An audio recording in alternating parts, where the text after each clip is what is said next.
ನಮಸ್ತೆ ಮಿತ್ರರೇ, ಇವತ್ತು ಕಪ್ಪು ಕಡಲೆಯ ಒಂದು ಗ್ರೇವಿ ಪದಾರ್ಥದೊಂದಿಗೆ ಬಂದಿದ್ದೇನೆ.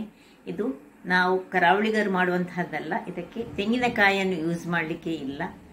ನಮ್ಮ ಕರಾವಳಿಯ ಪದಾರ್ಥ ತೆಂಗಿನಕಾಯಿ ಹಾಕಿದಂತಹ ಕಡಲೆ ಮಣೋಲಿ ಸುಕ್ಕ, ಅದೊಂದು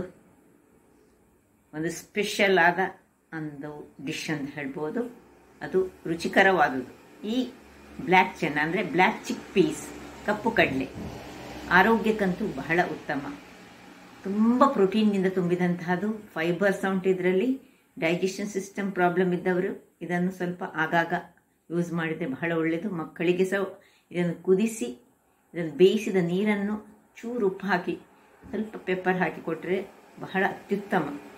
ಹಾಗಿರುವಾಗ ಈ ಒಂದು ಸ್ಪೆಷಲ್ ಆದ ಬ್ಲ್ಯಾಕ್ ಚೆನ್ನ ಕರಿ, ಬ್ಲ್ಯಾಕ್ ಚೆನ್ನ ಮಸಾಲ ಹೇಗೆ ಮಾಡುವುದೆಂದು ನೋಡುವ ಮೊದಲು, ಯಾರೆಲ್ಲ ನನ್ನ ಚಾನಲನ್ನು ನೋಡ್ತಿದ್ದೀರಿ, ಯಾರೆಲ್ಲ ಇನ್ನೂ ಸಬ್ಸ್ಕ್ರೈಬ್ ಮಾಡಿಲ್ಲ, ದಯವಿಟ್ಟು ಸಬ್ಸ್ಕ್ರೈಬ್ ಮಾಡಿ ಸಪೋರ್ಟ್ ಮಾಡಿ ಅಂತ ಹೇಳುತ್ತಾ ಬನ್ನಿ ಇದನ್ನು ನಾನು ಹೇಗೆ ತಯಾರಿಸಿದ್ದೀನಿ ಎಂದು ನೋಡೋಣ. ಮಿತ್ರರೇ, ಇವತ್ತು ನಾವು ಒಂದು ಸ್ಪೆಷಲ್ ಆದ ತೆಂಗಿನಕಾಯಿಯನ್ನು ಬಳಸದೆ, ಅಂದರೆ ನಾವು ಹೆಚ್ಚಾಗಿ ಕರಾವಳಿಯವರು ತೆಂಗಿನಕಾಯಿಯನ್ನು ಬಳಸಿ ಮಾಡುವಂತಹ ಕಪ್ಪು ಕಡಲೆಯನ್ನು ಮಾಡೋದು. ಕಡಲೆ ಬಜಿ ನಮ್ಮದು ಫೇಮಸ್, ಕಡಲೆ ಸುಕ್ಕ, ಕಡಲೆ ಮಣೋನಿ ಸುಕ್ಕ ಫೇಮಸ್. ಇವತ್ತು ನಾನು ಕಡಲೆ ಸಿಂಪಲ್ ಆಗಿ ಮಾಡುವಂತಹ, ಕ್ವಿಕ್ ಆಗಿ ಮಾಡುವಂತಹ ಒಂದು ಚನಾ ಮಸಾಲ, ಅಂದರೆ ಕಾಲಾ ಚನಾ ಮಸಾಲ ಮಾಡ್ತಾ ಇದ್ದೇನೆ.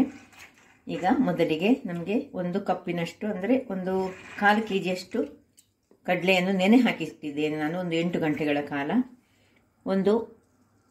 ಈ ಬೇ ಲೀಫ್ ಬೇಕು ನಮಗೆ, ಅರ್ಧ ಚಮಚದಷ್ಟು, ಅಂದರೆ 1 ಟೀ ಸ್ಪೂನ್ನಷ್ಟು ತುಪ್ಪ, 1 ಏಲಕ್ಕಿ, 1 ಲವಂಗ, 1 ನೀರುಳ್ಳಿ ಕಟ್ ಮಾಡಿದಂತಹದ್ದು, ಸ್ವಲ್ಪ ಹಿಂಗು ಬೇಕು. ಈಗ ಮೊದಲಿಗೆ ಇದನ್ನು ಬೇಯಿಸಿಕೊಳ್ಳೋಣ. ಬೇಯಿಸಿದ ನಂತರ ನಮ್ಮ ಕೆಲಸ ಸ್ಟಾರ್ಟ್ ಆಗ್ತದೆ. ಈ ಮಸಾಲೆಗೆ ಏನು ಬೇಕು ಹೇಳಿ ಮತ್ತೆ ಹೇಳ್ತೇನೆ. ಮೊದಲಿಗೆ ಕಡಲೆಯನ್ನು ಇದನ್ನು ನಾವು ಬೇಯಿಸ್ಕೊಳ್ಳೋಣ. ಏನೆಲ್ಲ ಹಾಕಬೇಕು ಹೇಳ್ತೇನೆ. ಮೊದಲಿಗೆ ಕಡಲೆ ಹಾಕಿದ ಮೇಲೆ ಇದಕ್ಕೆ ಮುಳುಗುವಷ್ಟು ನೀರು ಬೇಕು ನಮಗೆ. ಮುಳುಗುವಷ್ಟು ನೀರು, 1 ಚಮಚದಷ್ಟು ತುಪ್ಪ ಹಾಕೊಳ್ತಿದ್ದೇನೆ. ಇನ್ನು ನೋಡಿ, 1 ಬೇ ಲೀಫ್, 1 ಲವಂಗ, 1 ಏಲಕ್ಕಿ, 1 ನೀರುಳ್ಳಿಯನ್ನು ಕಟ್ ಮಾಡಿದಂತಹದ್ದು, ಇನ್ನು ಸ್ವಲ್ಪ ಹಿಂಗನ್ನು ಹಾಕೊಳ್ತಿದ್ದೇನೆ ನಾನು. ಇಲ್ಲಿ ನೀವು ಹಿಂಗಿನ ಬದಲು ಶುಂಠಿಯನ್ನು ಕತ್ತರಿಸಿ ಸಹ ಹಾಕ್ಬೋದು. ಹಿಂಗು ಅಥವಾ ಶುಂಠಿ ಎರಡರಲ್ಲಿ ಒಂದನ್ನು ಹಾಕಿದರೆ ಆಯಿತು. ಈಗ ನೋಡಿ, ಮುಳುಗುವಷ್ಟು ನೀರು ಹಾಕಿ ನಾವೀಗ ಅದನ್ನು ಮುಚ್ಚಳವನ್ನು ಮುಚ್ಕೊಳ್ಳೋಣ.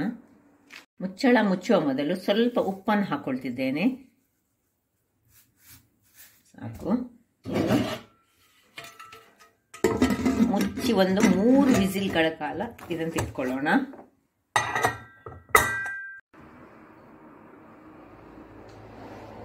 ಮೂರು ವಿಸಿಲ್ ಆಯಿತು. ಇದನ್ನು ಆಫ್ ಮಾಡ್ಕೊಂಡಿದ್ದೇನೆ. ಇದು ಸ್ವಲ್ಪ ತಣ್ಣಗಾಗಲಿ.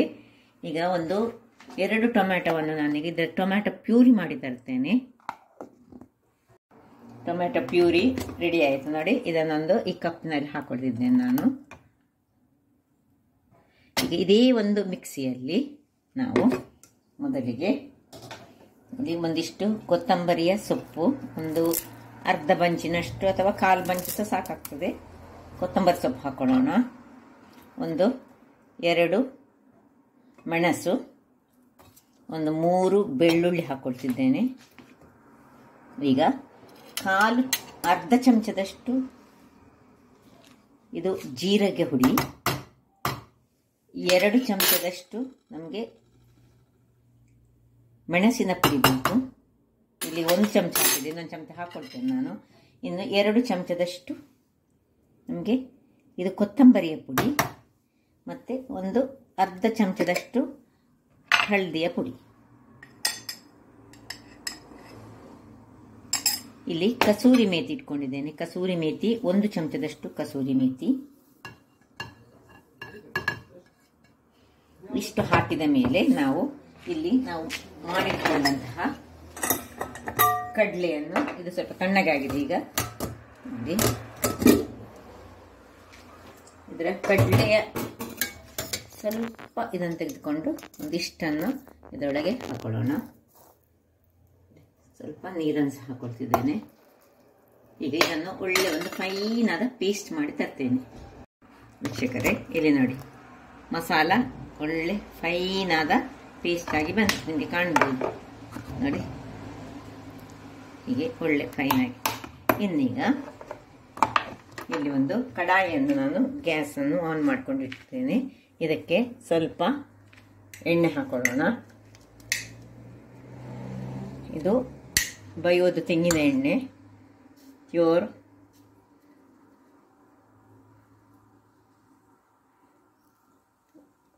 ನೀವು ಯಾವ ಎಣ್ಣೆಯನ್ನು ಸಹ ಹಾಕೊಳ್ಳಬಹುದು. ಸ್ವಲ್ಪ ಇಲ್ಲಿಯ ವೆದರಿಗೆ ಇದು ಗಟ್ಟಿಯಾಗಿದೆ. ಈಗ ನಾನು ಜರ್ಮನಿಯಲ್ಲಿದ್ದೇನೆ, ಹಾಗಾಗಿ ಜರ್ಮನಿ ಅಡಿಗೆ ಕೋಣೆಯಲ್ಲಿ ಮಾಡ್ತಾ ಇದ್ದೇನೆ. ಇದು ಸ್ವಲ್ಪ ಗಟ್ಟಿ ಉಂಟು. ಇದು ಸ್ವಲ್ಪ ನೀರಾಗಲಿ. ಎಣ್ಣೆ ಬಿಸಿ ಆಯಿತು. ಈಗ ಇಲ್ಲಿ ಒಂದು ಚಮಚದಷ್ಟು ನಾನು ಜೀರಾವನ್ನು ಹಾಕೊಳ್ತಿದ್ದೇನೆ. ಇದಕ್ಕೆ ಜೀರಾ ಉರಿಯುವಾಗ ಸ್ವಲ್ಪ ಹಿಂಗನ್ನು ಹಾಕೊಳ್ತೇನೆ. ಹಿಂಗು ಬೇಡದವರು ಸ್ಕಿಪ್ ಮಾಡ್ಬೋದು. ಹಿಂಗಿನ ಬದಲು ಜಿಂಜರ್ ಗಾರ್ಲಿಕ್ ಪೇಸ್ಟನ್ನು ಹಾಕೊಳ್ಬೋದು. ಇನ್ನು ಒಂದು ನೀರುಳ್ಳಿ, ಸಣ್ಣದಾಗಿ ಹೆಚ್ಚಿದಂತಹ ನೀರುಳ್ಳಿ,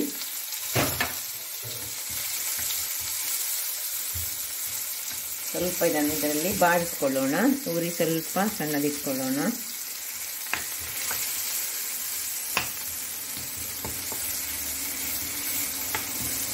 ನೀರುಳ್ಳಿನೂ ಸಹ ಹೆಚ್ಚು ಹಾಕೊಳ್ಬೋದು ನೀವು. ಹಿಂಗಿನ ಘಮ ಇನ್ನು ಚೆನ್ನಾಗಿ ಬರ್ತದೆ ಹೇಳಿದರೆ ಈ ಜೀರಾ ಮತ್ತು ಹಿಂಗು ಎರಡು ಈ ಗ್ಯಾಸ್ಟ್ರಿಕ್ ಅಂಶವನ್ನು ಕಡಿಮೆ ಮಾಡಲಿಕ್ಕೋಸ್ಕರ. ಈಗ ಈ ಹೊತ್ತಿನಲ್ಲಿ ನಾವು ಮಾಡಿದಂತಹ ಮಸಾಲೆಯನ್ನು ಇದರಲ್ಲಿ ಹಾಕೋಣ.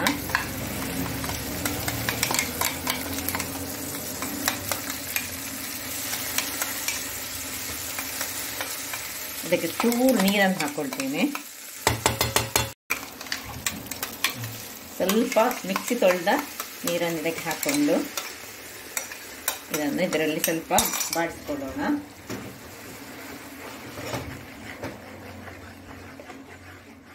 ಒಂದು ಒಳ್ಳೆ ಕುದಿ ಬರಬೇಕು ಇದರಲ್ಲಿ. ಇದು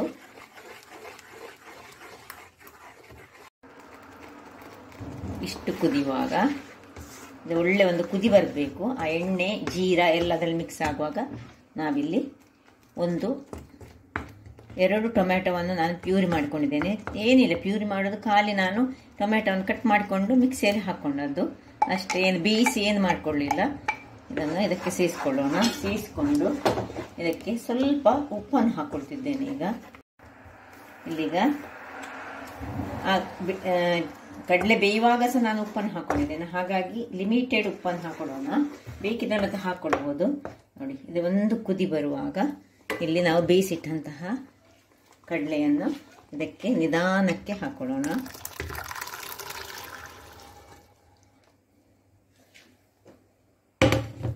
ಹಾಕ್ಕೊಂಡು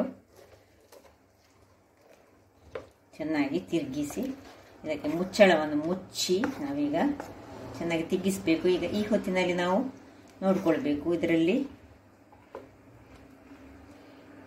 ಉಪ್ಪು ಕಡಿಮೆ ಇದ್ದರೆ ಉಪ್ಪು ಹಾಕೊಳ್ಳಿ. ಇಲ್ಲಿ ನೀವು ಬೇಕಿದ್ರೆ ಲಿಂಬೆ ಹಣ್ಣನ್ನು, ನಿಮಗೆ ಹುಳಿ ಸ್ವಲ್ಪ ಹೆಚ್ಚು ಬೇಕಿದ್ರೆ ಹಿಂಡ್ಬೋದು. ಆದರೆ ಟೊಮ್ಯಾಟೊ ಹುಳಿ ಇದ್ದರೆ ಲಿಂಬೆ ಹಣ್ಣು ಹಿಂಡಬೇಡಿ. ಟೊಮ್ಯಾಟೊ ಹುಳಿ ಇರದಿದ್ದರೆ ಸ್ವಲ್ಪ ಲಿಂಬೆಯ ರಸವನ್ನು ಇಲ್ಲಿ ಹಿಂಡ್ಕೊಳ್ಬೋದು. ಈಗ ಮುಚ್ಚಳವನ್ನು ಮುಚ್ಚಿಕೊಂಡು ನಾವು ಇದನ್ನು ಒಳ್ಳೆ ಕುದಿಸೋಣ. ಒಳ್ಳೆ ಕುದಿ ಬರಬೇಕು. ವೀಕ್ಷಕರೇ, ಇಲ್ಲಿ ನೋಡಿ 5 ನಿಮಿಷಗಳ ಬಳಿಕ ರೆಡಿ ಆಯಿತು. ಈಗ ಇದಕ್ಕೊಂದು ಒಳ್ಳೆ ಒಗ್ಗರಣೆ ಕೊಡುವ. ಇದನ್ನೀಗ ಶಿಫ್ಟ್ ಮಾಡ್ತೇನೆ ನಾನು ಈ ಸೈಡಲ್ಲಿ. ಶಿಫ್ಟ್ ಮಾಡಿ ಇದರಲ್ಲಿ ಒಗ್ಗರಣೆಯ ಇದನ್ನು ಇಟ್ಕೊಳ್ತೇನೆ. ಒಗ್ಗರಣೆ ಇದು ಬಿಸಿ ಆಗಲಿ. ಓಕೆ, ಇದು ಬಿಸಿ ಆಗುವಾಗ ತುಪ್ಪ ಅಥವಾ ಎಣ್ಣೆ, ನಾನು ಹೆಚ್ಚಾಗಿ ತುಪ್ಪ ಸಹ ಹಾಕ್ತೇನೆ ಒಮ್ಮೆ, ಅಥವಾ ತೆಂಗಿನ ಎಣ್ಣೆ, ಪ್ಯೂರ್ ತೆಂಗಿನ ಎಣ್ಣೆ ಇದ್ದರೆ ಪ್ಯೂರ್ ತೆಂಗಿನ ಎಣ್ಣೆಯನ್ನು ಯೂಸ್ ಮಾಡ್ಕೊಳ್ಳೋಣ. ಸ್ವಲ್ಪ ಸಾಕು, ತುಂಬ ಬೇಡ. ಯಾಕೆಂದರೆ ನಾವು ಬೇಯುವಾಗ ಸಹ ಹಾಕ್ಕೊಂಡಿದ್ದೇವೆ ಸ್ವಲ್ಪ. ಇನ್ನು ಆಗ ಒಗ್ಗರಣೆ ಇಡುವಾಗ ಸಹ ಹಾಕಿದ್ದೇವೆ. ಇದು ಸಿಂಪಲ್, ಇದು ಕೊಡಬೇಕಂತ ಏನಿಲ್ಲ, ಕೊಟ್ಟರೆ ಸ್ವಲ್ಪ ಪರಿಮಳ ಹೆಚ್ಚಾಗ್ತದೆ ಅಷ್ಟೇ. ಇದು ನೋಡಿ, ಸಣ್ಣಗೆ ಕತ್ತರಿಸಿದ ನೀರುಳ್ಳಿ. ಈ ಒಂದು ಆನಿಯನ್ ತಡ್ಕ ಉಂಟಲ್ಲ, ಇದು ಬಹಳ ಚೆನ್ನಾಗಿ ಬರ್ತದೆ.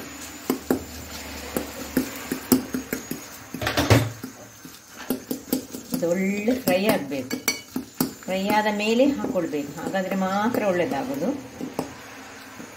ವೀಕ್ಷಕರೇ ನೋಡಿ, ಇಷ್ಟು ಕಲರ್ ಚೇಂಜ್ ಆಗುವಾಗ ಒಳ್ಳೆ ಇದರಲ್ಲಿ ಫ್ರೈ ಆಗುತ್ತೆ. ಈಗ ನಾನು ಕೊನೆಯದಾಗಿ ಸ್ವಲ್ಪ ಈ ಕರಿಬೇವಿನ ಸೊಪ್ಪನ್ನು ಹಾಕೊಳ್ತಿದ್ದೇನೆ ಇದಕ್ಕೆ.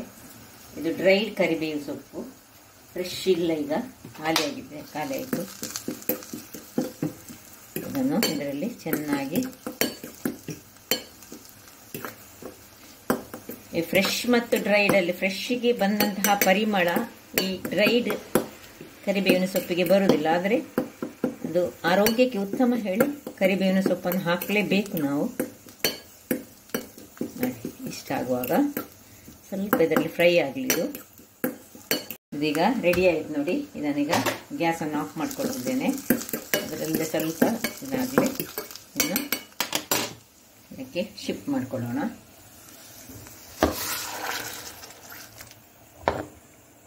ಆಯ್ತು, ಒಂದು ಸೊಗಸಾದ ಕಪ್ಪು ಕಡಲೆಯ ಗ್ರೇವಿ ರೆಡಿಯಾಗಿದೆ. ನೀವೀಗ ಇದನ್ನು ನಾವು ಚಪಾತಿಗೆ ಸಹ ಆಗ್ತದೆ, ಅನ್ನಕ್ಕೆ ಆಗ್ತದೆ, ಯಾವುದಕ್ಕೆ ರೋಟಿಗೆ ಆಗ್ತದೆ, ಯಾವುದಕ್ಕೆ ಸಹ ಆಗುವಂತಹದ್ದು. ಈಗ ಸರ್ವ್ ಮಾಡ್ಕೊಳ್ಳೋಣ. ಇಲ್ಲಿ ನಾನು ಒಂದು ಪಿಂಗಾಣಿಯ ಪಾತ್ರೆ, ಇದು ಗಟ್ಟಿ ಉಂಟು, ಇದನ್ನು ಇಟ್ಕೊಂಡಿದ್ದೇನೆ. ಏನು ಪರಿಮಳವಾಗಿ ಉಂಟು. ತುಂಬ ಏನು ನಾವು ಗರಂ ಮಸಾಲೆ ಏನು ಹಾಕ್ಕೊಳ್ಳಿಲ್ಲ, ಒಂದು ಲವಂಗ ಒಂದಿದು ಹಾಕೊಂಡದಷ್ಟೇ. ಅದು ಸಹ ಬೇಕಿದ್ರೆ ನೀವು ಸ್ಕಿಪ್ ಮಾಡ್ಕೊಳ್ಬೋದು. ಆದರೆ ಈ ಗ್ರೇವಿ ಉಂಟಲ್ಲ ಬಹಳ ಚೆನ್ನಾಗಿ ಬರ್ತದೆ. ಯಾರಿಗೆಲ್ಲ ಡಿಫ್ರೆಂಟ್ ಸ್ಟೈಲಲ್ಲಿ ಮಾಡುವಂತಹ ಆಸೆ ಉಂಟು ನೋಡಿ, ಅಂಥವರು ನೋಡಿ ಈ ರೀತಿಯಾಗಿ ಮಾಡ್ಬೋದು. ನಮ್ಮ ಕಡಲೆ ಮಣೋಲಿ ಅಂತೂ ಸುಕ್ಕಕ್ಕಂತೂ ಕಂಪೇರ್ ಮಾಡಲಿಕ್ಕೆ ಆಗೋದಿಲ್ಲ. ಆದರೆ ಇನ್ನೊಂದು ಡಿಫ್ರೆಂಟ್ ಟೇಸ್ಟಲ್ಲಿ ಬರುವಂತಹದ್ದು. ಹಾಗಾದರೆ ನೋಡಿದ್ರಲ್ಲ ವೀಕ್ಷಕರೇ, ಒಂದು ರುಚಿಯಾದ ಕಡಲೆಯ ಪದಾರ್ಥ, ಚನಾ ಮಸಾಲ ಅಂತ ಹೇಳ್ತಾರೆ ಇದಕ್ಕೆ. ಹಾಗಾದರೆ ನನ್ನ ಈ ಕುಕಿಂಗ್ ಚಾನಲ್ ನಿಮಗೆ ಇಷ್ಟ ಆದರೆ ಬೋಳೂರು ಸುವರ್ಣ ಚಾನಲನ್ನು ಲೈಕ್ ಮಾಡಿ, ಶೇರ್ ಮಾಡಿ ಹಾಗೂ ಸಬ್ಸ್ಕ್ರೈಬ್ ಮಾಡಿ ಹಾಗೂ ನನ್ನ ಇನ್ಸ್ಟಾಗ್ರಾಮ್ ಪೇಜನ್ನು ಫಾಲೋ ಮಾಡಿ. ಧನ್ಯವಾದಗಳು.